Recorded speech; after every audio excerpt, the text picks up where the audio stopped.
Hello, everyone. Welcome to another episode of Skills Pay Bills, recorded live at Sew Loka Sewing Studio, 2113 Logan Avenue. This is Manny, and I just wanted to give a quick intro to this episode. On this episode, Claudia interviews Alexis from Snatched by Alexis. Alexis upcycles clothes, she thrifts clothes, she resells clothes, she reworks clothes. She is a clothing artist. And here they talk, they have a beautiful conversation about clothing, about art, about courage, about following your dreams, not giving up, persisting. A lot of beautiful things are talked about in this episode.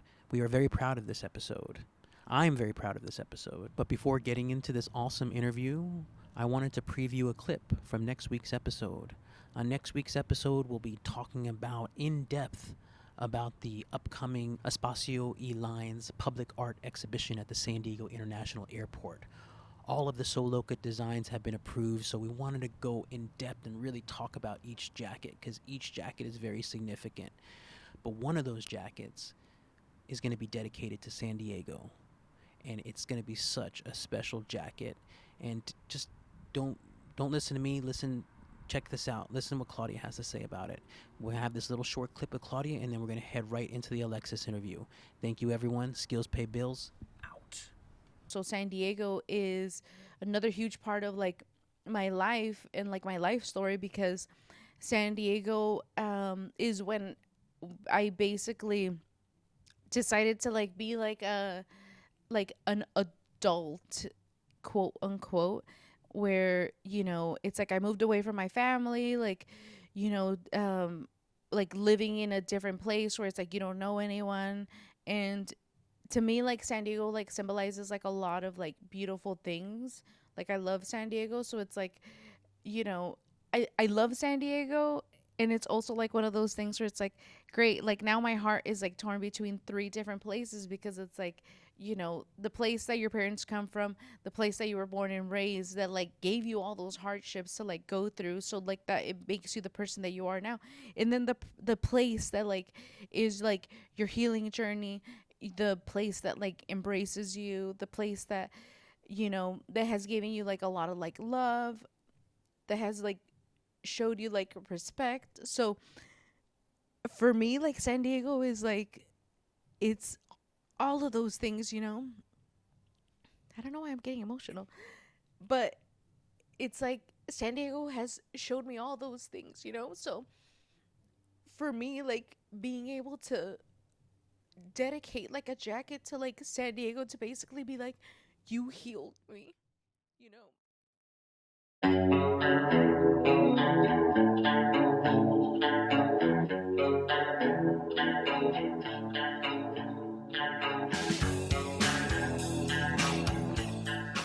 You ready? All right, awesome. He's like, yes, I am. I am here with another one of my sewing sisters, which is super fun. Yeah. But introduce yourself. Yeah. Hi, everyone. I'm Alexis. I am the owner of Snatched by Alexis, which is a vintage and secondhand resale business. I also upcycle pieces using vintage and secondhand fabric, mostly donated by you. So shout out to Claudia. And yeah, I do a lot. I feel like every artist who's ever been on this is like, I kind of do everything. And I feel the same. And I'm just really excited to be here. Yeah, me too. I'm excited that you're here. One of the reasons why we really wanted to have you on the podcast is because it takes a lot of courage, you know, to start something new, or just to do the things that you've always wanted to do. Yeah. And I feel like I was talking to Judy, and she came up to me, and Judy's one of our mutual friends, and she's awesome. Love Judy. Yeah, we love Judy. And we're like, Judy, we love you. Yes. She's like, gotta shout out Judy. Know, Yeah, gotta shout her out. And so she's an amazing woman. Yeah. And she was like, oh my God, thank you, you know. And I was like, it's just so natural for us to like invite you on the podcast, because the real inspiration behind like everything was that you had so much courage to just basically be like, hey, this is what I want to get into, you know. And I know we had met, and it was like one of those things. I think we met at the Women's Museum. Yeah. The embroidery class. Yeah. And then after that, I was like, oh my God. And we saw each other again. And then we kept seeing each other. And I was like, oh my God. And then you were like, oh, I'm sewing. And, you know, all that kind of stuff. And for me, I was like, oh my God. And like, you've really been like on this journey of like, you know, collecting. And then like, you know, now going to school. Because you've been going to school for sewing. Yeah, I started last semester. Yeah. And I took just one sewing class. You know, for me, I need kind of a lot of information to feel confident in what I'm doing. And so I could learn on YouTube, but I just felt more empowered by going back to school. Yeah. I hadn't been back in school in a really long time, so decided to take it slow at first. But I love learning. I love just like learning from others, hearing what other people are passionate about. Even if I'm not passionate about it, like I still want to know, you know? But yeah, you really sparked that interest as far as sewing goes. Awesome. Like coming to your first, I think it was your design week art show. Yeah. It blew my mind. And yeah, we had met at the embroidery class, and you know, then I was like, I have to go see this show. Like this person is so cool. And it was just so special. And coming and, you know, seeing, I think it was the video of your family, and I think your mom was there too. And it was just so sweet. And I felt like I was coming into my family, like my home, and it reminded me a lot of my own childhood. But you know, clothes have always been a big part of that. And I think that marrying the two, as far as, you know, clothing, fashion, I've always loved styling, all of that. But I think with sewing, like it felt more special to me knowing how things were made. Breaking it down from the fabric choice, from really the like concept to begin with, you know? And so, yeah, just seeing you in your element and seeing all of that really inspired me. And I just wanted to keep that going. And so decided to go to school, and I'm taking more classes this semester. I had my first day today. That's so awesome. So excited. But yeah, so I'm really excited to continue moving forward in this journey, just ready to like soak up as much knowledge as I can in any way possible, really. Yeah, for sure. And I love that, like, it's so true. Like clothes is like such an awesome thing, you know? And it's like, I think I really got into like just like not just wearing clothes because it's like I don't want to be naked, but well, you know, you could rock that life. But, you know, but you know, I really got into like, oh my God, this is like such a fun way of like expressing yourself when I was like in middle school. You know, that's so funny. Me too. You're just kind of like, you're like forming your own identity at that time. You know, you're becoming your own person. Exactly. So it's like I really enjoyed clothes at that time, but you know, I feel like, you know, we're both in like these worlds, right, where it's like we love clothes so much, but we also know what like that, like the other side of what clothes is, you know, and like that ugly side of like the industry and stuff like that. And so that's where I was like, oh my God, like we've always felt like, me and Manny have always felt like that we should uplift people that are doing things that are similar to what we're doing, and like the recycling, the repurposing, like upcycling, all that kind of stuff, because it's like, you know, it's important for us to be able to have like that awakening, right? And we're just talking about like that with like makeup, you know, and like, you know, like how, you know, even like with makeup, but also with like food, like we've had that awakening of like, do you know where your chicken comes from? And people are like, it's not organic, or it's organic, or whatever. But it's like, I don't feel like there's been an awakening with clothes yet. No, you know, I agree. We should. Yeah. We should. We're the pioneers, man.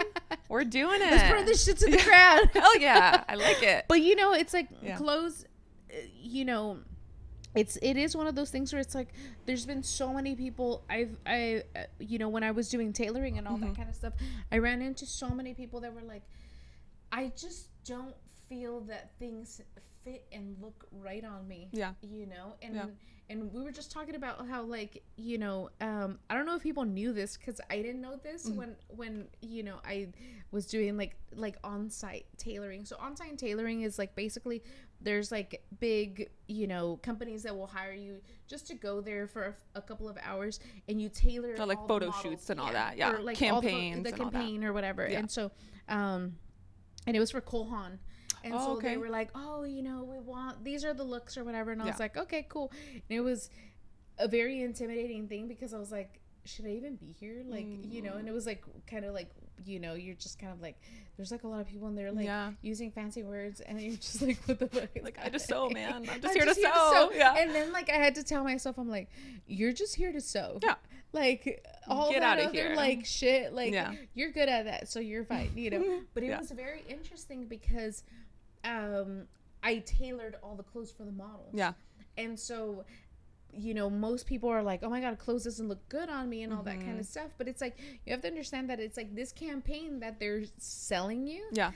Their clothes was tailored for them. Yeah. So it's like, it's, unless you have everything tailored to your body, it's going to make you look great. Yeah. You know? And that was like one of those, and this happened like, I think it was like maybe like 5 years ago. And I was like, oh shit. Oh, really? Like, that so recent? It wasn't that long ago where I was like, whoa. So that means that like, everyone's stuff is basically tailored for like photo shoots and all that kind of stuff, because obviously they're selling the fantasy. Exactly. They're selling the dream, what they want it to look like, you know. And not everyone has a model size, or not everyone is fit for the model size. And that shouldn't be a reason why people are deterred away from shopping or feeling comfortable going into a store thinking, oh, I can find something here because it looked like this on this model, and then trying it on and being completely torn apart and getting into their own minds and telling themselves like, what's wrong with me? Why don't I fit the clothes? When in reality, the clothes are meant to fit you. Exactly. The clothes that you buy should make you feel comfortable and should make you feel confident. Exactly. And it's really sad that a lot of brands, you know, do that. They're just trying to make a buck, you know, which is the model of capitalism. That's what they're on. But, you know, it's important for me, at least within the resale business, to ensure that I'm carrying many sizes, that I'm keeping everyone in mind. And even within upcycling, it's important for me not to tear apart, you know, XL, double XL pieces, because I know that people can still use those. So for me right now within my business, I do try to sell pieces as they are, you know, like at first I want pieces to sell as they are, because everyone has a, you know, certain vibe, and everyone, you know, one piece might not fit for this person, but some other person might be so excited about it, you know. So I try to keep pieces as they are for as long as I can. And then, you know, if things aren't moving in a certain time, then I'm a little more creative. Like, oh, maybe it's not selling because they have shoulder pads. Let me take out the shoulder pads. Maybe they're not selling because they have like a shoulder or like a sleeve that someone's not going to be comfortable in. Let me take that off, you know? So I try my best to keep that in mind, because the fashion industry is very toxic, and it does create a lot of mental challenges for, you know, young women growing up, but really just young people in general. So true. But what I love about the young generation now is they are so much more excited about clothes, and they're excited to secondhand shop and go thrifting. And, you know, for me, when I was a kid, that wasn't cool. No. And I felt a lot of shame growing up, shopping in thrift stores, you know. And at the time you don't think about like, why am I here with my mom, you know, for hours? And it's like, it's because she can't afford to go to the malls and buy me all the brand new Abercrombie and Hollister and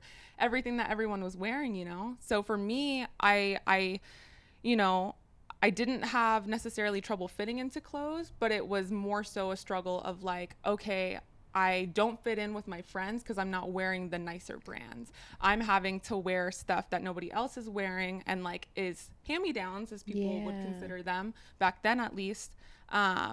So yeah, I feel like initially I hated shopping, like, which is so wild because now I love clothes. But I hated shopping as a kid, and I hated being in those like retail stores like Marshall's, TJ Maxx. Like if we were shopping retail, it was there, you know. I hated being in those places. They felt very stale. They felt very dry. Everything was the same. So that's kind of where I started to find my power within thrifting and secondhand clothing. Was I flipped the switch where I was like, okay, I'm not going to look like everyone, so let's make that a positive. Like, let me put things together that maybe most people wouldn't think of, because it's fun for me, you know? And it's exciting for me to be able to express myself that way and be different, you know? I think there's always that thing of like, oh, I don't want to be different. But no, be different. Like, be that person that stands out. Be that person that creates conversation, you know? I remember there was this one time I was in middle school. And again, this is where I started to like kind of find my voice with clothes. And I was like, for some reason, I thought it was so cool. I was like, I'm going to wear every color. Like every outfit I wear needs to have every color represented. So if I was wearing certain colors on top, my shoe was a completely different color. And so it was Vans. They had these like primary color shoes. And so, like I said, anything that was on top, it was different color shoe. Yeah. And it was always like 3 or 4 colors per shoe. And I went to school and somebody like tried to call me out, being like, you know, like your shoes don't match your outfit. And I remember turning to them with so much confidence and like so much power and being like, they're not supposed to. Because I was like, I am wearing this because I feel good in it. Because this is my vision. And it gave me like this moment of like, wow, like I made this choice. I'm confident in this choice. And like whatever anybody else is thinking, it doesn't matter. It doesn't matter. So be different, be weird. I love that because it's like, for me, like I grew up like looking at all the like Vogue magazines and all that kind of stuff. And I remember like looking at all like the photo shoots and just thinking like, oh shit, that's like such a cool like outfit, you know? And you're just like, and then you're like, wait, the shirt's like $3,000 and you're like, wait, what the fuck? And so, you know, just getting inspo from there and then going to like a thrift store and like looking for pieces that were like similar to that, and then cutting them and then showing them and doing all that kind of stuff. And like really just, you know, I've always liked the idea of like not matching because you know, in order to like match, you needed to have funds to basically be able to have accessibility to like the colors and the this and the that and all that kind of stuff. And for me, I was like, there's 6 kids in my family, so it wasn't like if it was like, oh yeah, here's money so you can have a matching bag and a matching, you know. And so for me, like it was like one of those things where it was like, ooh, if it could be funkier, it's even better because then it becomes very intentional, you know, as opposed to being like, oh look, like we're stuck with having to have all these like thrifted clothes and this and that, but it's like once it becomes very intentional, then that's where you hold the power in it, you know. And so I've always loved the thrifting and like mainly like the hunt of like things of like, it's addicting. It's addicting. So addicting. I'm banned right now, but you know, because I have a lot of stuff. Same. I know.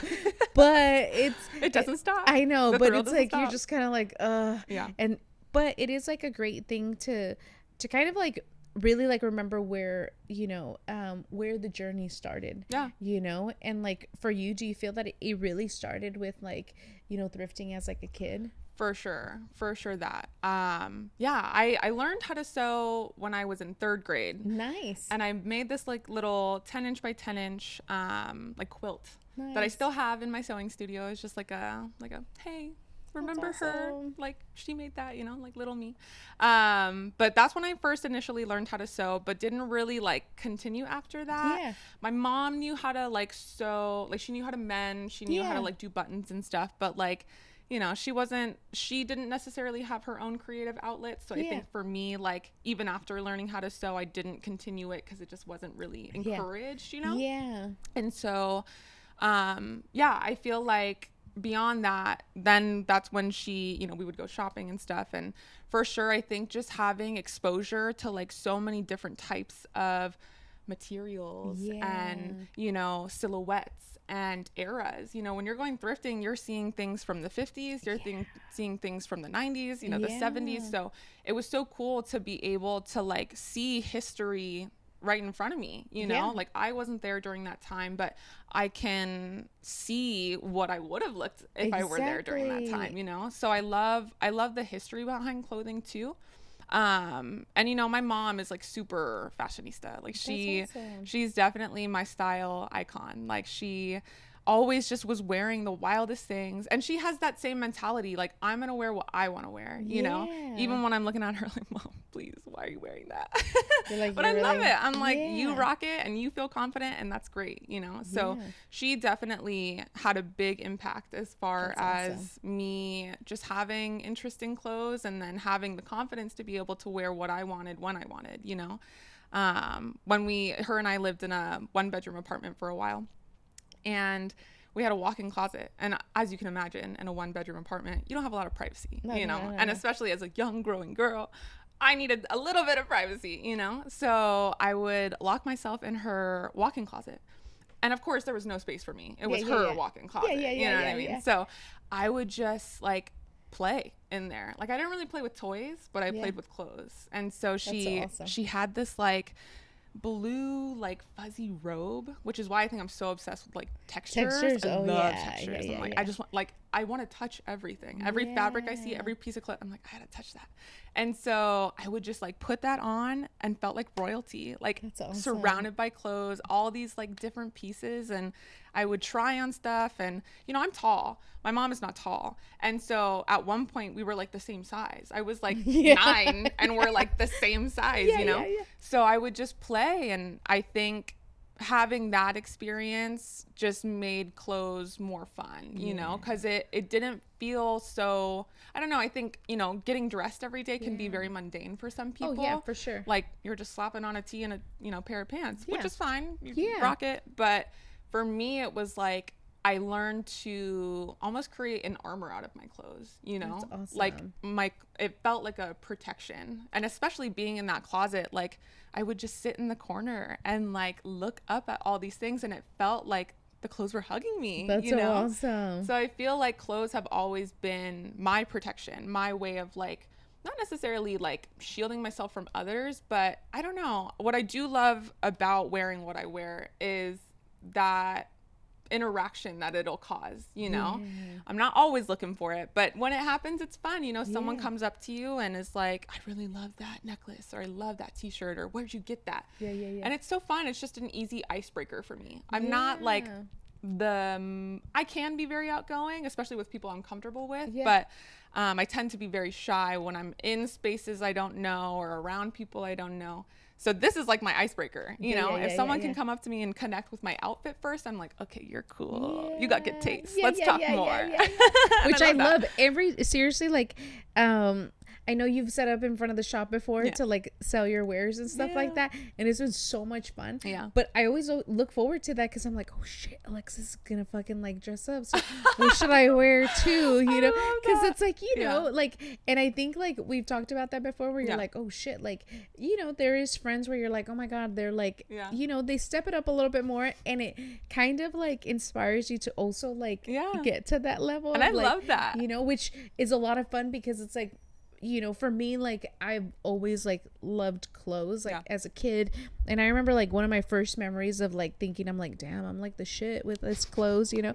It's like I was like 5 years old. Cute. And I had like these really cool like high knee boots, like these 5-year-old. rider, I know. Oh my God. And I was like, love that. I had acid wash jeans, like I had it all, you know. I was like, Love it. I had a really cute like little cut, you know. And I just, you know, my mom was like, my mom loved clothes and like shopping and all that. Yeah. And so since she had 3 daughters at the time, and we were all the same size, so she would go shopping in the alleys and get everything wholesale, you know. And so we all had like these like exact same outfits, which was kind of annoying, but like, you know, it worked. But I had these really cool boots, and at the time it was like the high-waisted, like skinny, like very like skinny, like jean kind of thing. And I remember thinking like, damn, these boots are like, they're like the shit, you know, and like I feel like so good in these, you know. And I would like get a hanger and like stuff like my pants in the boot. And not until not until I like met the new girl in school, and you know, I was like in kindergarten, so I was 5 years old, and I met the new girl, and she had the exact same boots, but they were red. And I was like, wow, damn. And that was the time that I knew I was very envious of those boots. I was like, I would want bitch. Those. I was like, fuck. I'm 5-year-old like, you. I'm like, damn it. Like, because I would have wanted them in red. But my basic ass mom got them in black. Like, damn, mom, you're not with like, the times. Come on. At least white, red, like anything but black, you know? But I remember thinking, like, those boots are so fucking cool. Yeah. And, like, I mean, you know, how does a 5-year-old think about, like, these fucking boots as being like cool, you know? So that's when I realized I was like, I might be into clothes. This might be my thing. This might be my thing. But I love that. it was a lot of fun because I had a similar kind of thing that you had with like your mom and like the closet and all that kind of stuff. but with me it was shoes. And so my mom had all these like insane like freaking 80s like pumps and all that kind of stuff, and they were really freaking cool. That's sick. And she just had them in like this like, you know, drawer and stuff. And you know, I was like, oh shit, I'm gonna put these on and like I'm gonna try to walk around in these, and they're like freaking stiletto heel, and you were just you like, gotta learn someday, you know. But I know, and it was like, oh my god. And like my mom went to school for cosmetology, so she had all the nail shit, my mom too. I know, that's crazy. Like, it's that era. They're doing everything. Yeah. They were like, we're gonna do it all. Oh Do my they god. My mom has the best glamour shots where her perm is just perming. She has the best outfit, and it's just her, like all around the house, just shots of her. I'm like, see, that's yes, mom. See, everyone should do that. Yes. Like, everyone in their like 20s, like early 20s, mid 20s, take advantage of it. 20s, even like early 30s, like do all that stuff. Like take all the pictures of you looking all nice and fresh. Yeah. As a kid, I was like, who is this? Like, who does she think she is? She now doesn't look like that.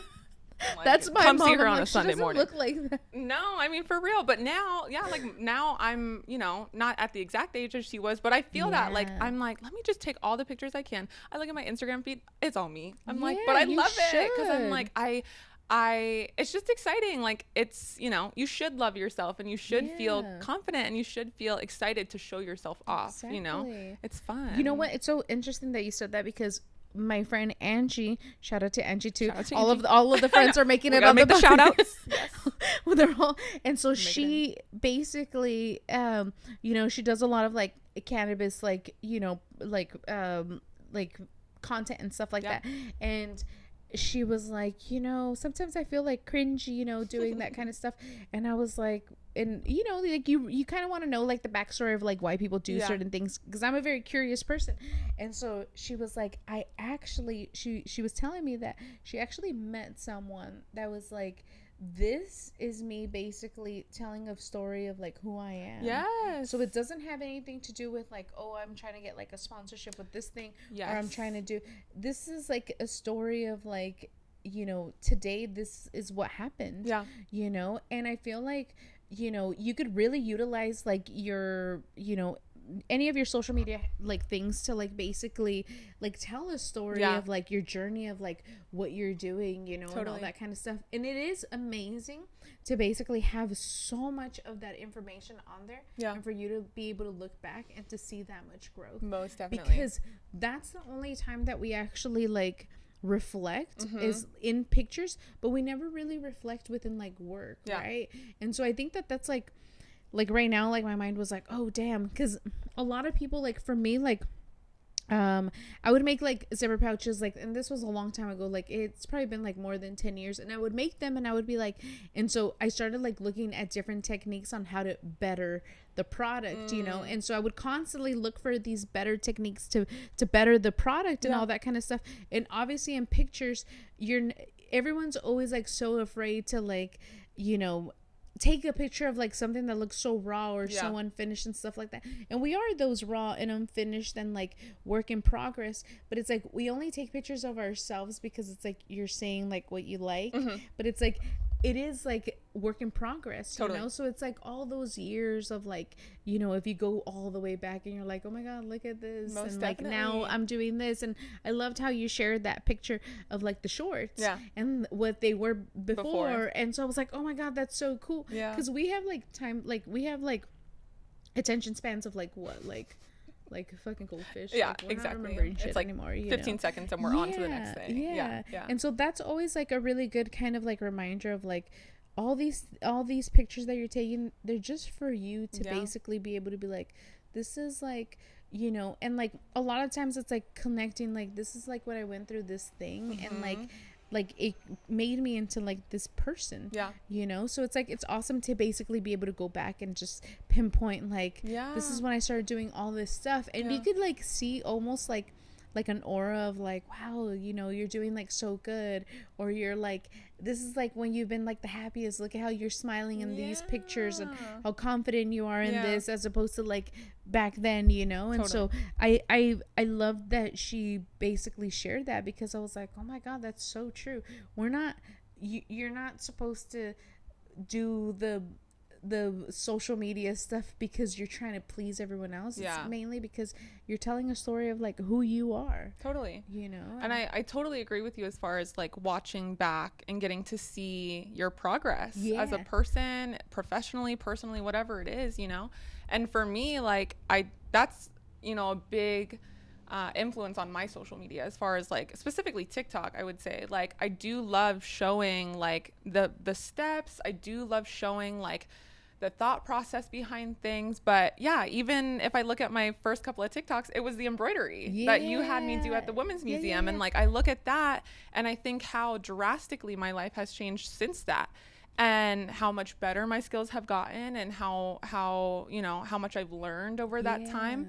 And it's more for me than it is for anybody else. Exactly. Like I'm that cringy person like playing my story over and over and over because I'm like, I'm funny, I'm cool, like I did that, you know what I mean? And I love that. Yeah, I do love that. And I'm telling you, like that was like the main inspiration of like, you know, when I had the conversation with Judy, and Judy was like, oh my God, like thank you. And I was like, you know, Alexis has so much courage and so much balls to actually like to really like say like, hey, you know what, like this is what I like want to do. And like just growth, period, just growth. Like just if you could like see the amount of growth that you've done within like a really small amount of time, it takes a lot of courage to do that. And most people never want to step out of their comfort zone and say, hey, you know what, at this age I'm gonna do this. You know, they're just kind of like, no, I'm already set in like my ways. And like, because guess what, when you start something new, you could fail at it. And like people don't want to be beginners at things. Nope. And I didn't either, trust. And this has taken me so long to gain that confidence and to finally pursue it, because I like 100% believe in myself. But even, you know, last year, the year before that, I did not. Like I was in a completely different headspace. I wasn't ready to take on something that big, because like you said, people are afraid to fail, myself included. Like I hate failing. Nobody likes, you know, failing. And I'm like major perfectionist. I don't like messing up, you know?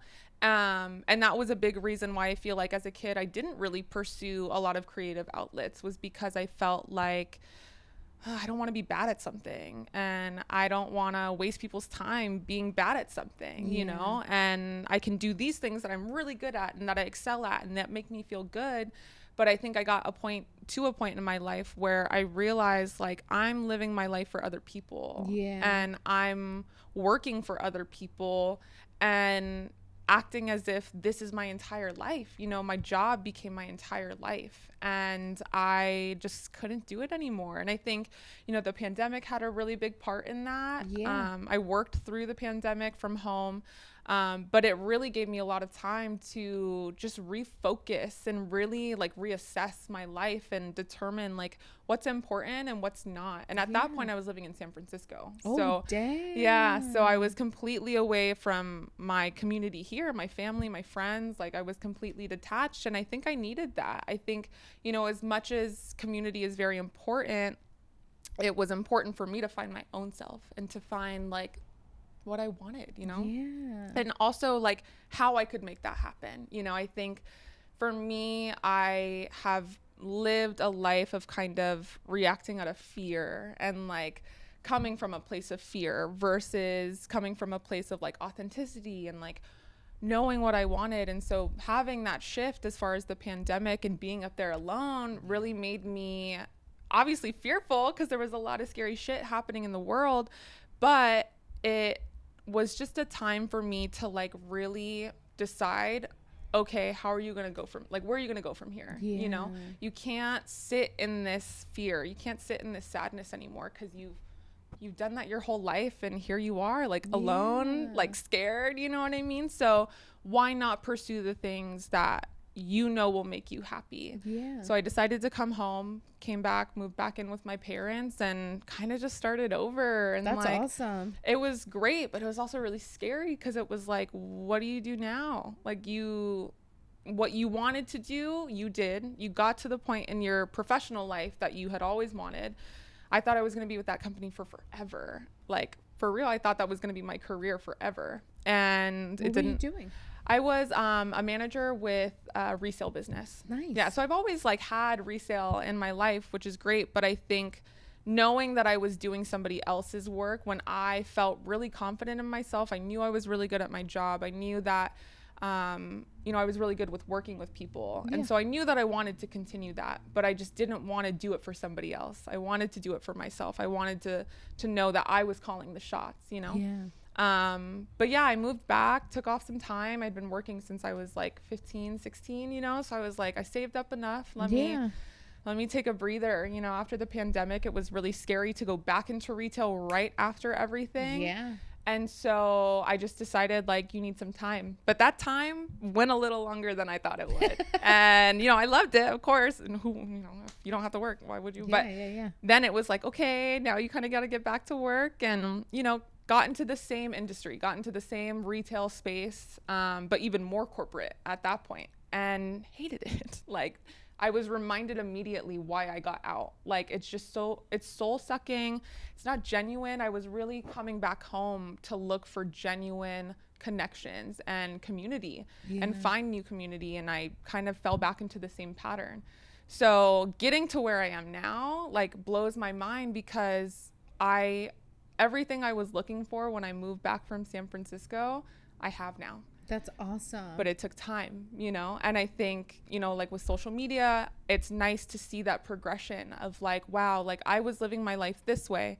And now I'm living my life this way. Yeah. And it is important. I think, you know, we've given a lot of shout outs, for real. but it's important, like having your main group of people that support you, will ride for you, just believe in you, you know? I think in my past, I was surrounding myself with people that maybe were fun and a good time, but weren't really there for like the hard times, you know? And not that I've always felt comfortable like sharing all those hard times, but I think now it's easier for me to want to like connect to people in that way, because I just feel more authentic. I feel like by choosing creativity and choosing the people around me that I, you know, surround myself with, I've really developed what I want in life. And I've changed my perspective on what success looks like. That's awesome. And what currency is, you know, like for me, currency is like memories, like creating community, creating authentic connections that, you know, will lead to other things, like meeting you, you know, like all of that is like currency to me. Like I don't need billions and millions of dollars. I just need like good people around me, a sewing machine, some paint, you know, some weed. But you know, it's just wild, and it's crazy how small changes can really change the trajectory of your entire life, but sometimes they come slow. And so I don't want people to think like, oh my God, like you started this so quick and everything happened. No, like this has taken a lot of time and a lot of mental work, you know? And I think I just wasn't ready then, you know? When I came back home, I wasn't ready, and that's okay. I needed to do a lot of soul searching, and I needed to do a lot of just figuring out myself, you know? I love that, because a lot of the times, like, you know, if I'm being completely honest, like I don't think I know what success means to me. Like to basically be like, I feel like I've ultimately like reached like the level of like I'm successful, you know? And it's one of those things where I'm constantly trying to be like, ooh, because it's like I feel like we're constantly sold like this dream of like what success should be for us, right? Like, should we have like a mansion or I don't know, you know? So it's like, for me, I'm like, what does success really look like, you know? And so being able to like really have that time to like, you know, that time to like isolate yourself and to like really get into that space of like, what do you really want, you know? And I feel like we never really like get to ask ourselves those questions, and those are hard questions that are so important to basically be like, what will make you happy, and like how do you, because it's like I feel like those questions are so important. And like as soon as you know what you want, and as soon as you know like what is going to make you happy, and as soon as you speak them out, like everything arranges itself to get to that place. Most definitely. You know? And so it's like I love that, like, you know, when you did the call out for like, does anyone have old jeans and stuff? I love that kind of stuff, because it's like that's how you're utilizing your network to Yep. get to like, to get crucial things, to, maybe you need this that's going to help with this kind of thing. But it's like, I feel like we don't connect as much, and in the ways that we do, it's not in the ways that we were before. Yeah. Because it's like, I know when I was like a kid, I would ask the neighbor, hey, my mom wants to know if you have like an egg that we could borrow, and you knew your neighbors, you know what I mean? Yeah. And it was like that connection of like, hey, do you have like salt? Yeah. Can I have a cup of sugar? Yeah, do you have sugar? Yeah. And they would be like, yeah. And so it's like that kind of like feeling of like, really leaning in on your support, and I feel like it's really important to like really know what you want, and like, because it's like it's easier for you to like then reverse engineer it and then get to like where you want to go, but it is one of those things where it's like it's scary, because it's like, especially like if you're indecisive or any of that kind of stuff, and then you're like, wait, success looks like I'm the worst. I'm so Me too. I'm a Gemini, we just rule on that indecisive shit, but it's fine. I work with it now. Like, I just like options. What do you want to eat? I'm like, I don't know. He's like, why? You never know, and I'm like, I don't know, but it is one of those things where it's like, I really like enjoy like being able to like sit in that silence and like just basically be like, what do I really want? Yeah. Like, and like what's that next level gonna look like, and I feel like I'm definitely in that space of like, what do I want, and like how am I gonna get there? So it's like being able to like have people on the podcast that they're like, hey, this is like what my idea of success looks like. Yeah. Then you're just kind of like, oh shit, like it doesn't have to be like this like insane like idea of like having like 5 boats and like a mansion. I don't know why, like, and maybe one day it will, but like right now that's not where, I think it's just baby steps. And because I like I said, I have lived in that fear-based kind of reality where I'm not dreaming, I'm like fantasizing, where I'm like, yeah, it would be nice to have 5 boats and a mansion, you know what I mean? But now dreams are so much more attainable to me because they reflect my values, like what I want, what I need. Exactly. And what I need is so important. I think we have within the fashion industry a real big problem with overconsumption. Exactly. And I think that trickles out into other parts of your life. If you're over consuming clothes, if you're buying $10 Shein dresses every month, twice a month, 3 times a month, you get used to that in other areas of your life. You become impatient. You become so accustomed to getting everything you want right then, and when you don't get it, it wrecks your entire mental, like, and so that's definitely something that I really appreciate within the fashion, secondhand, resale, all of that is like, there's just so much more, we talked about it earlier, intention. There's so much more intention that goes behind the clothes and the thought process behind it all, and I've definitely allowed that to slow me down in the rest of my life. Exactly. I started going to therapy like over a year ago, and I remember in the first few sessions my therapist at the time called me out. She's like, you're really impatient. And I was like, what? What? Like, you can see that? I thought I knew I was impatient, but to have someone tell me like, you're very impatient, like you talk really fast, you don't, like, it seems like you're just trying to like rush through things. It blew my mind, because I was like, shit, like I knew I was, but I didn't think anybody else could see that. To me, I was like, I'm strong and I'm handling everything. But the impatient thing got to me, because I was like, I'm living my entire life like that. Like, why am I trying to rush through life? Why am I trying to rush to answers that aren't fully formed yet, And that's where I really started to slow down and pause and go, okay, I am being impatient. Why am I being impatient? What's making me feel impatient? Why do I feel like I need this answer right now? I really just started to limit my expectations as far as like, I guess just like moving so fast and like, again, expecting things and like needing things, So I really just tried to just reframe what's a need and like what's a like you actually need, And so, I don't know. I feel like it's important for people to recognize that like things come slowly and like that's okay. And I think especially even with like the social media conversation that we were having earlier, like it is so cool to see the progression, and like, you know, it is so fun to see other people's progression too, you know, like it's so cool. I feel like coming to that Design Week art show, that was like the first of many for you, right? Yeah. So like, it's just so cool because I feel like you're watching my journey, but I'm also watching your journey, and like we're both figuring out what success means to us, and like that will always change, you know. For sure. What I wanted 10 years ago is completely different from what I want now, and what I want in 10 years will probably also be very different. Exactly. You know, we change with life, but I think, you know,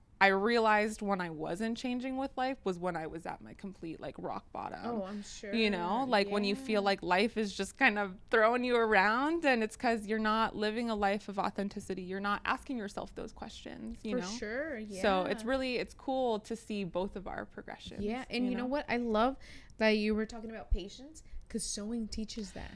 Girl, you don't say. Like oh the my whole process. And I love it. And like, yeah, it's I feel like sewing came into my life at the perfect time. Like it was when I was starting to ask myself all those questions of like, what are you looking for? Yeah, for sure. What do you want out of life? Like who do you want in your life, you know? And I also, you know, another art show that I went to, shout out 619 girls. They're sick. Yeah. But I went to one of their art shows, and I in that room could feel the love. I could feel the creativity. I could just feel, and obviously I could see it, you know what I mean? All the photos were amazing, and the installations and all, but it was just so sick. Like, and it was the feeling I was looking for coming back home. It was the community I was looking for. Awesome. It was that feeling of like, wow, there's people here who support one another. They were at a local business, you know? It was just so cool. And coming to your art shows, I have that same feeling, and like, I just want to continue to like replicate that and grow that and experience that, you know. And I feel like it's so important for people to see others joyful and see others living their life to the fullest. And, you know, like I said, with social media, like I love looking back on my things and being like, damn, I'm cute. Like I'm cool, you know what I mean? And like, it's just so fun. And yeah, so being within the creative world, I feel like you meet so many people that are authentically like that. Like they think they're cool. You know what I mean?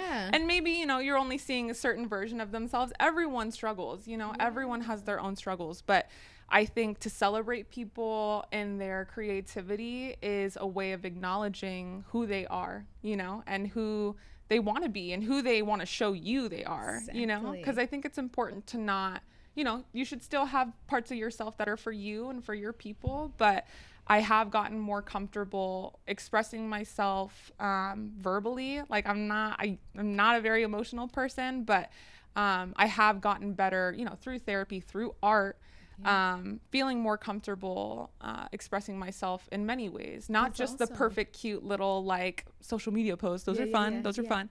But also showing when I mess up and when I, you know, when shit happens, because shit happens. Shit does happen. Shit happens all the time. And I love that, you know, being like authentic in even like those kind of like realms, because it's like that is like where people really like thrive for inspiration, you know, where you're like, oh shit, like this person isn't just like this one kind of like dimension where it's like they're just great. They're just great. There's nothing, they've never been through like a hardship or whatever, and so it's like those hardships really like they form us.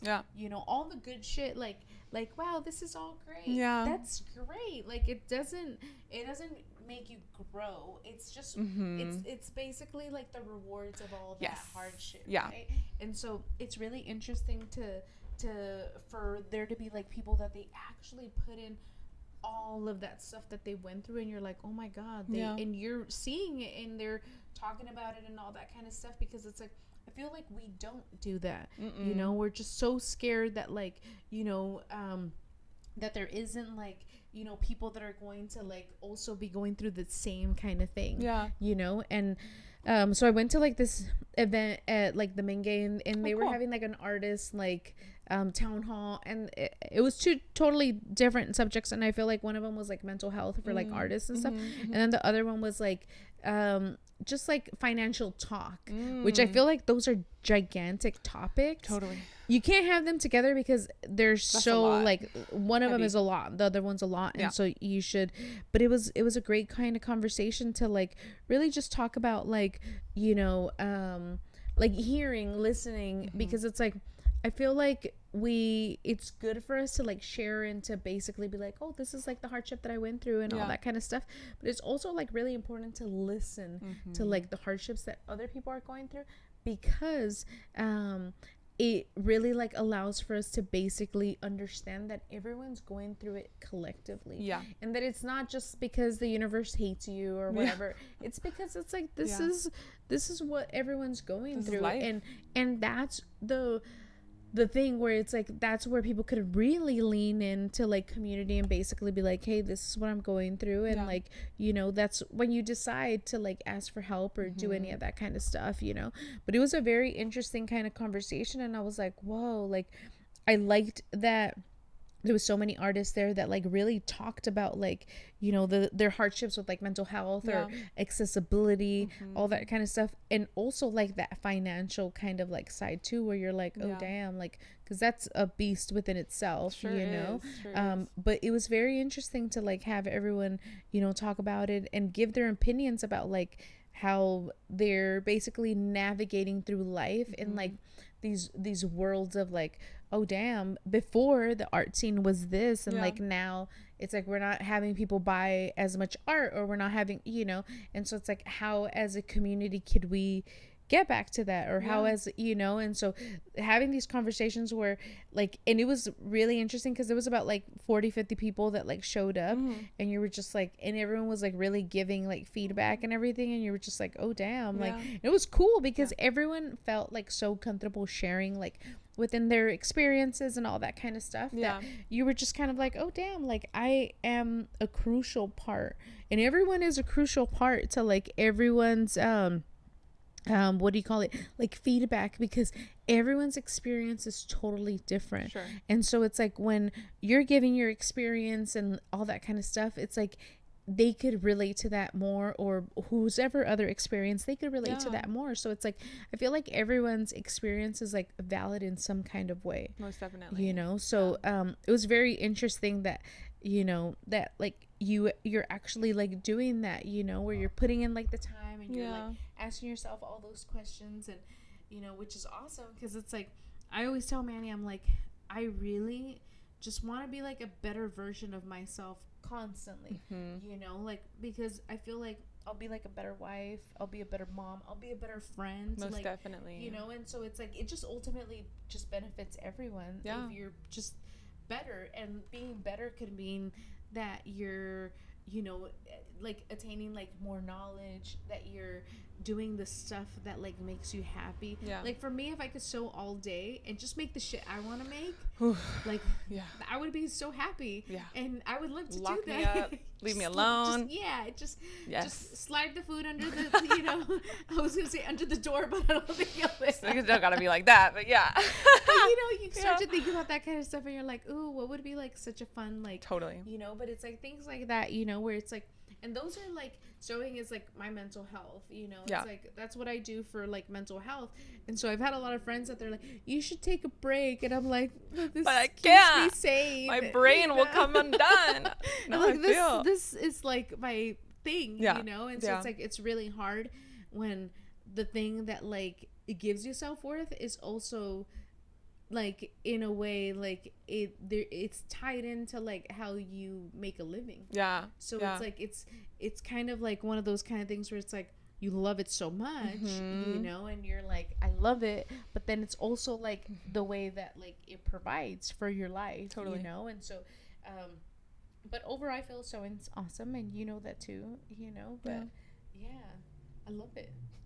I love it. We love clothes. We love it all. I know. I mean, no, I feel you as far as like you make something that's so special to you and means so much to you, and sometimes it's not received the way you think it's gonna be received, and you're like, oh shit, like I thought this was really cool, and I just spent hours on it, but it's okay. But I mean, I think Has that ever Yeah. happened to you? Where Yeah. you feel that? Yeah. I mean, things that I've made, but also just pieces that I resell, you know, for me, like, there's so much history for me with clothes. So any piece I buy is very intentional. Yeah, for like, sure. I want it to fit in with the rest of the pieces that I also sell, you know. But yeah, I feel like it's, like you said, everything can mean something different to someone else, Yeah, you know, yeah. but that one person who was looking for that exact thing, that's what keeps me going. You know, when I see that person come up to my little area and is like, oh my God, like, I've been looking for this for so long, or like, oh my God, like, I used to watch that show with my parents when I was a kid, or, you know, it's just so cool. There's Yeah. so many memories that come with clothes, but I think it's harder when you make something and you're like, here you go, world. And they're like, nah. And you know what? That is.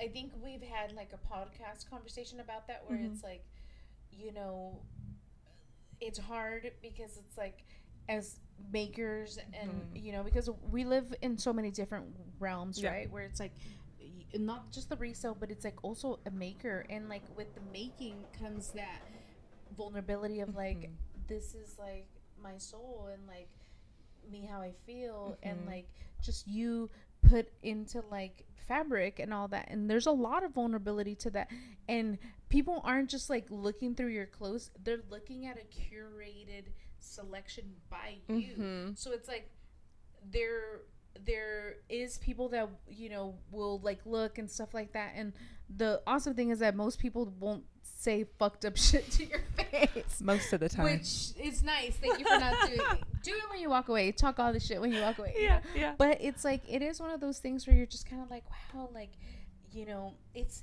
a curated thing. Yeah. It's you're putting Special. in a lot of like time and energy, and especially with like something that you've made.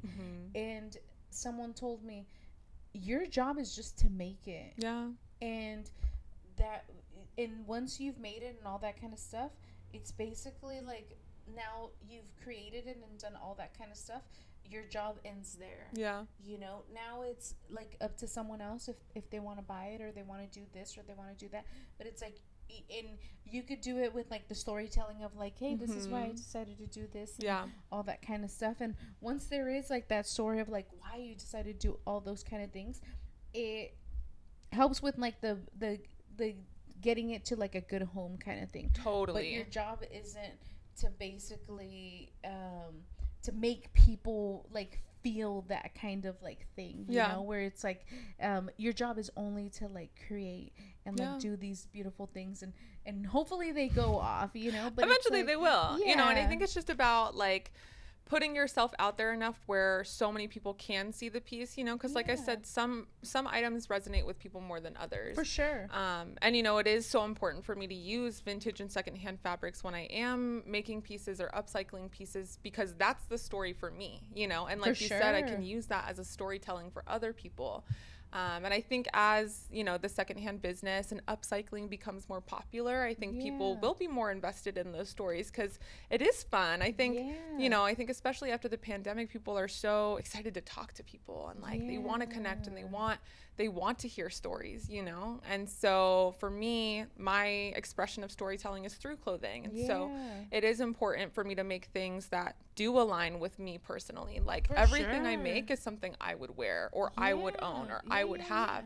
And a lot of the things I make, I do keep, because I'm like, this is fucking sick, and I want it. That is awesome, because I feel like most people, like, they have, and I've heard it like with other people where they're like, I only buy the stuff that like is selling right now. And it's like, and that's cool, you know, like, you know, if you're just kind of like flipping and stuff like that, and obviously like that's a business model of like, hey, that's the stuff that's trending and stuff like that. But I feel exactly the same as you do. I don't create anything that I could not wear, like, because I have to take pictures of that shit. Like, I don't want to look then dumb. I'm like, oh shit! Like, there's nowhere I'm wearing fucking little tiny Gucci mama shorts. I'll be your model for that. Thank you.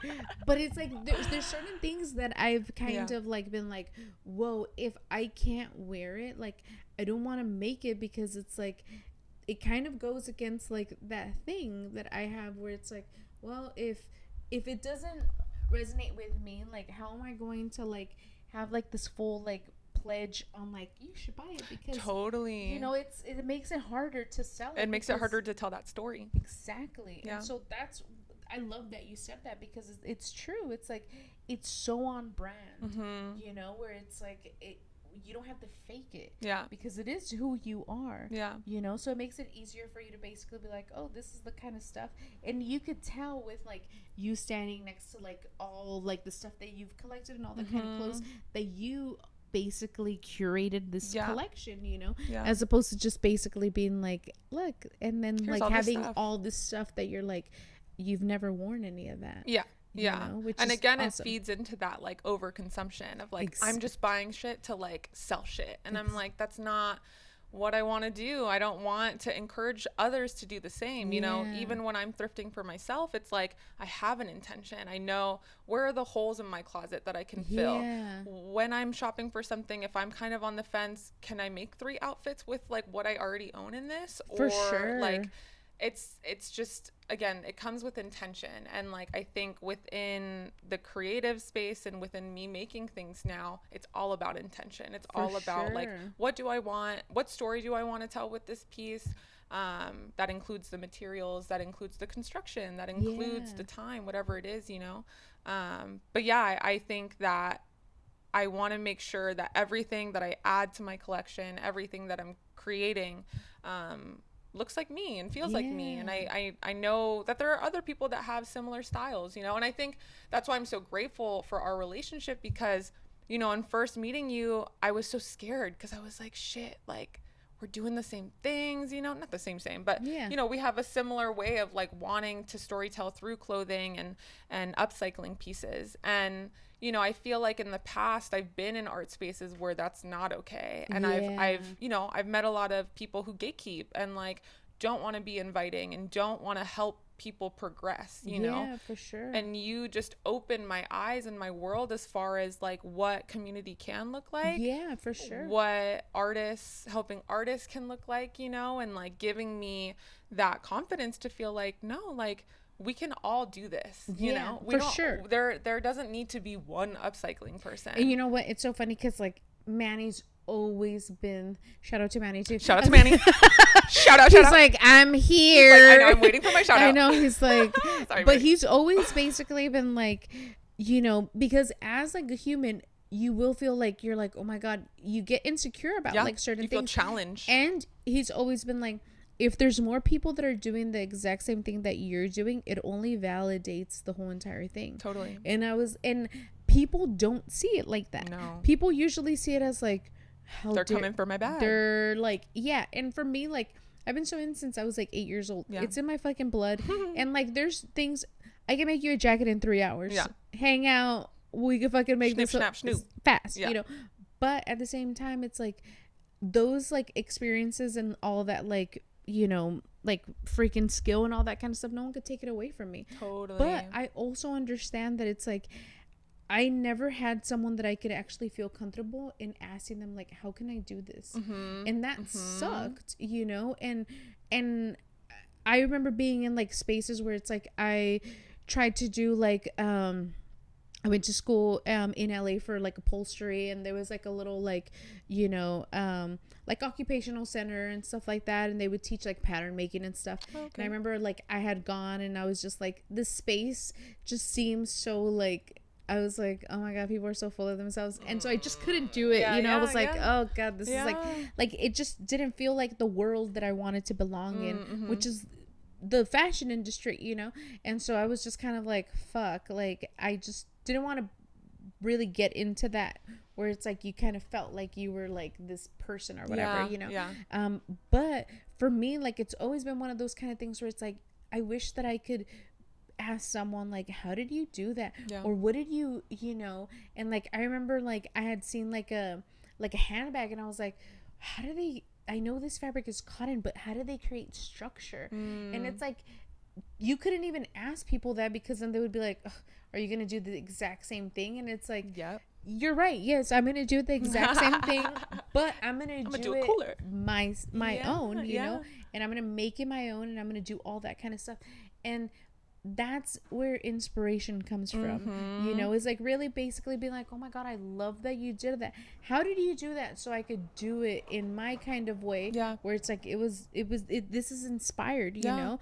And it's like it's like it's hard to say that you're not intimidated when people completely take something that Sure. you've made and you're like, oh shit, that looks exactly like how I did. How'd you come up with that? But it's like at the same time you're just kind of like, you know, that constant like feeling of evolving as an artist is like also one of those things that like you're just kind of like, well, I'm not gonna like stay in that like zone of like creating this one thing. Like I'll evolve into like this other thing. Yeah. And that doesn't like that doesn't like you know, make me that person, you know. It's like I'm still gonna keep growing, and I'm not just known for this kind of thing, you know. And so, but it is a very interesting kind of like thing where it's like it's true. It's like you being able to do something that's so similar to what I do, and especially because what we do is not, it's so new. Yeah. It's like most people, you know, they'll come in and they'll be like, so, and because they see a sewing machine, they're like,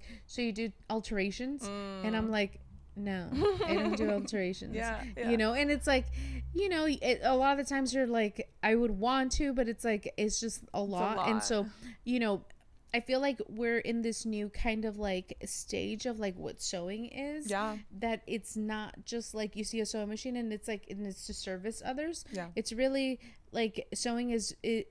I've taken it to where it's like, dude, sewing is a way of like how I express myself, and it's what I utilize as a paintbrush to create. Yeah. You know, that's a and good so way to it's think like, about it. and I feel like they're, you know, most people don't understand what like the sewing machine is, you know, or what it can do, or what it could do, or yeah. like, you know, because you have to keep in mind that, I mean, you know, like in all these factories, like it's not like if there's like one Alexis and she's making that bag from start to finish. She's not doing that. No. Basically what happens in like these, you know, factories is that there's like sometimes even like 20-30 people, and it's a production line, so it's like your whole job is just to basically sew a straight line with a guide. And so what that guide does is that it basically just helps you sew a straight line. So you're feeding it into a machine and then it gets taken to someone else. So it's not what me and you do, where it's like we sit there, we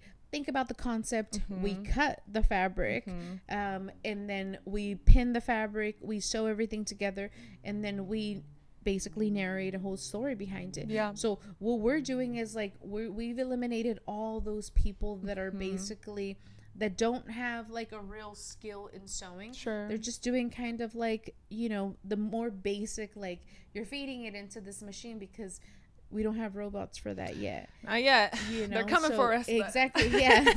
But it's a very like, it's a very interesting world, you know, because it's like, and that's where I'm like, I love talking to other people that are doing similar things, because it's like, it's really like validating them, what they're doing, but it's also like one of those things where it's like we are changing. This is so new in like the fashion industry, that we are changing how we get to basically tell our story of like being like, you know, whatever we want to call ourselves, but really truly being pioneers in like what we're doing. Because it's like most people just think like, oh, you know, it just shows up like that, but you're like, I actually took time and to have this concept idea and to like, you know, and because, you know, when you were explaining what you were doing with like the denim, you know, you put out a post and you were like, I'm looking for denim, and I was like, I have a shit ton of denim, so please take some. And so that was like one of the things where it's like, you know, you told me what your design concept was and everything like that, and now being able to be like, fuck yeah, it's gonna come to life and it's gonna be great, you know. But it's like, I feel like that doesn't happen in like a production room, you know, where it's like maybe someone else is like thinking about that, but then there's so much of that disconnection, most definitely, you know. And I feel like now we're getting to like reconnect it, and I love our roles in like this whole entire, you know, like I guess like, you know, like timeline of it, because we get to basically like ask people like, do you know where your clothes comes from? You know, like, do you know like who made it? And like the cool thing is that like being able to create like products that are like one of one, Yeah. and they're made out of like recycled goods and all that kind of Yeah. stuff. That is like having like a unique piece that's someone that like for me, it's so crazy to like buy something from you or have something that you've made, and like to know that like I have access to that. Yeah. It's got like a little piece of insane. me, Yeah, you know? and you're like, oh my god, I have a piece of this person. Yeah. Which in all reality, like that is like the ultimate like that's not accessible as like No. a designer, like putting things out and like cutting them and sewing them and doing the whole entire thing. That is like worth so much. Yeah. And we're like not even pricing it how much we should be. You know, so, we're working on it. Exactly. But it's like Work in we're progress. building credibility. Yes. Hey, Yes. just buy it now Yeah. because it's gonna go. Yes, buy our things. Buy it now. Because Buy it's now. gonna go up. But it is really interesting to basically talk about that kind of stuff of like how like when you set up and do all that kind of stuff, you're the person that makes it. Yeah. And you're there. Yeah. You know? And so that's like, and you get to hear those stories firsthand from that person. Totally. Which is beautiful. Yeah. And I think that's what's so exciting about, you know, creating things and reselling things is, like I said, I'm the one that curates it, but then I get to see that person's reaction to it. Like, that's always the most fun, because then we share that moment of excitement. Like, yeah, I got it because I thought this was really cool. And they're like, yeah, that's why I came over, because I saw it as I was walking by. And I'm like, I just love that like little spurt of like joy that people get when they see something that lights them up. And you know, I think it's just such a fun way to connect to people. And like I said, like clothing can be mundane to people where they're like, I'm just going to put on the same t-shirt and the same thing. But you know, once you find those like key items that just really make you excited, and you take care of those pieces and you make sure that you're, you know, hand washing them and like mending them if there's a little hole, and not just throwing them away, you know. I think that's also the issue with the overconsumption of buying pieces in retail that are fast fashion. You know, things are so cheap. Why would you take care of them? You're like, I'm going to wear this twice and it's going to fall apart anyways. But if you're investing in your clothing, you know, investing in what you put on your body, not only does it show individuality, but you're taking care of your community by supporting your community. You're taking care of the planet by reducing how much you're putting, you know, the output that you have as far as fashion. Like, people don't understand or even know the ripple effects. And you know, again, like people just think like they're just clothes, they just show up like that, you know. But I love having conversations with people about the impacts of their clothes, because a lot of the times, like I said, they just don't know. And you know, it's hard because you don't want to throw a bunch of depressing facts at them, like, well, you should. let me open up your eyes. But yeah, I'm the one like ripping their eyes open. Like, you need to know, you know. You do need to know. You do need to know. And you know what? Like, you make a great freaking like good freaking like saying that you were basically like, hey, you know, like everything's so cheap, so why should you invest in it, right? But it's like, because it's like thinking about it where it's like, hey, I sell t-shirts for $45. You could get one at Ross for $5. And yes, you could get one at Ross for $5. And most people are like, why is your stuff so expensive compared to like that, right?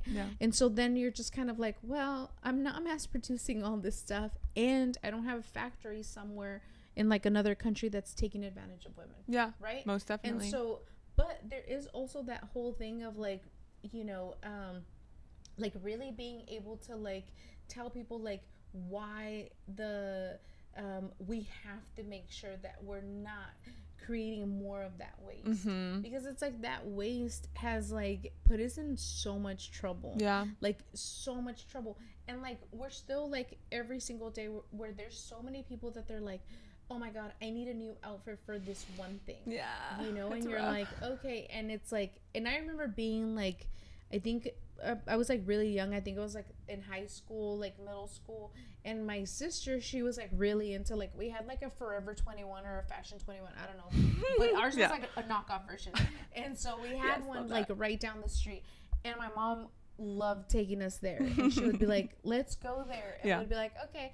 but mainly so she could see what we like. And then she would take us to downtown and buy the fabric, and she would make Just it. like, let's do it. Yeah, and I that. remember being like so disappointed, like fuck, like Like, I thought I was gonna walk out with bags. We're this poor, you know. Yeah. But I remember thinking like, damn, my mom like really like, you know, put so much time and energy and effort into like creating like this thing, you know. And I remember thinking like, you know, even now, like, you know, because there isn't like we're almost prioritizing things that like don't have any value, like that $5 shirt. Yeah. Like that $5 shirt, it doesn't have any value. It's basically just very cheap. And so it's like we're just kind of like rotating the closet so often, as opposed to basically being like, hey, you know what, you could definitely thrift pieces. And like the beautiful thing about thrifting pieces is that obviously they're more inexpensive.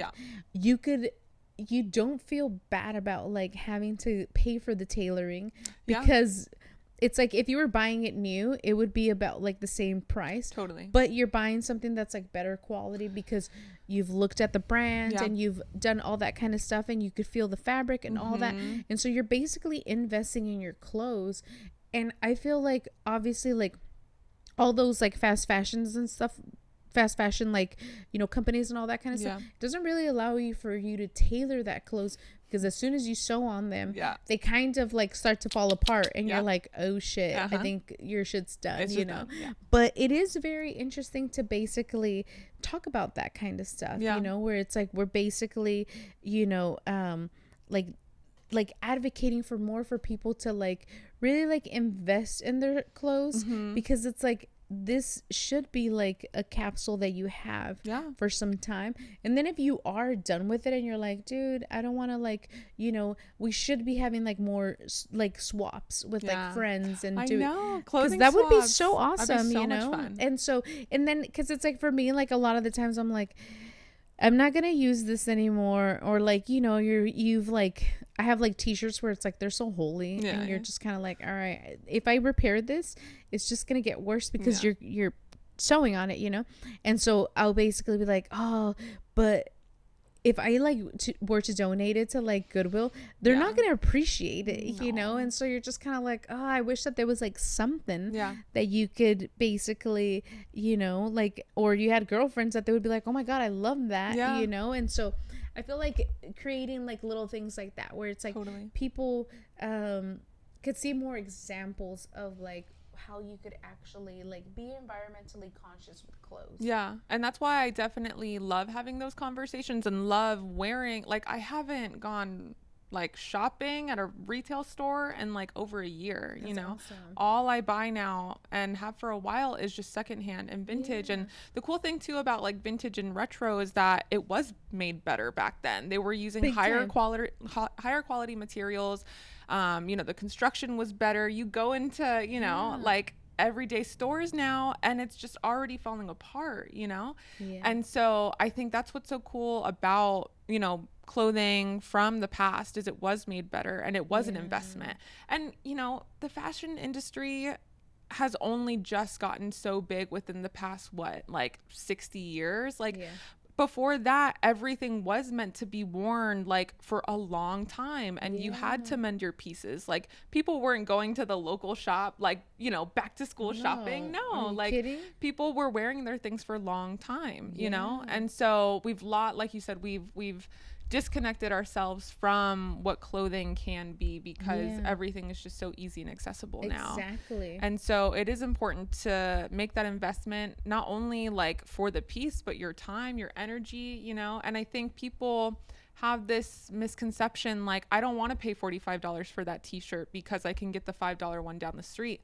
But that $5 one's going to run out in 2 minutes. You're going to have to go back to that store, buy the same $5 t-shirt how many times throughout the year, when you could have one $45 t-shirt for 3 years, 4 years, 5 years. Exactly. And Yeah. especially if you're taking care of those pieces, if you're mending those pieces, you can really extend your life of a piece of clothing. Oh, big time. You know, and I Yeah. get that not everybody wants to mend those pieces or, you know, fix those pieces, but that's why I'm here. And that's, you know, like, that's why we have people that are stoked to breathe life into pieces and For sure. and keep them going. And even if that means you don't want it, okay, well then let's do a clothing swap, or let's Exactly. have a market, and let's have people come to us and be excited, you know, and just Yeah. continue that conversation. Like, it genuinely is just a conversation, you know. So true. And I didn't, you know everything until I started looking for answers, you know. And so now I feel happy to be that person in my friends' lives, you know. Even with Judy, it is fun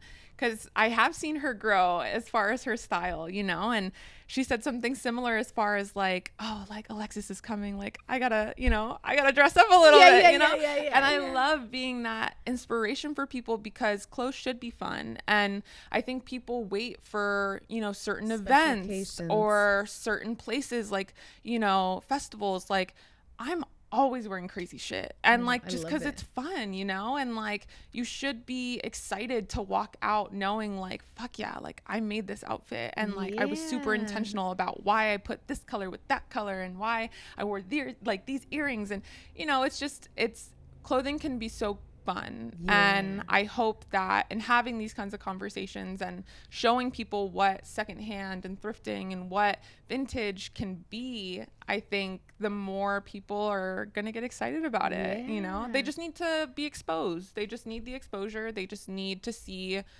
us living our lives. Yeah. Like, leading by example has always been my thing. Like, nobody's going to sure. like trust you, or like, you know, trust your authenticity if you're not being authentic and like showing what you know is true about yourself and what you want to put on, you know. That's so true. I love that. Yeah. But it's very true. It's like, you know, like, taking the time to actually, like, you know, in the morning to basically be like, Yeah. all right, what am I gonna wear? I love and, you know, it. and like, how are you gonna, like, Yeah. you know, like, what kind of vibe are you trying to, like, you know, And all it that kind of changes stuff. every day, you know. And I Yeah. think that's what's so fun, is like, clothing is such a way of like, you know, expressing yourself. And like, there are days where I'm not as fun and colorful because maybe I don't want to talk to people. And like, Yeah. there are days where I'm wearing crazy shit because I do want to talk to people, you know. So it just depends. And I think, you know, it doesn't have to be this or that. And I think that's too, like, where people stray away from wanting to change their style, because maybe they're afraid of like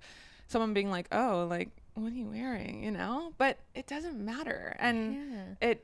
it shouldn't matter, Yeah, you know. no. And I, again, Life's too short. life's too short. And like I said, like, the younger kids, they get it. Like, they don't care. I love it. They're just like, I'm gonna wear what I want to wear. They're wearing the 2000 stuff, and I'm like, please stop. But you know, I know.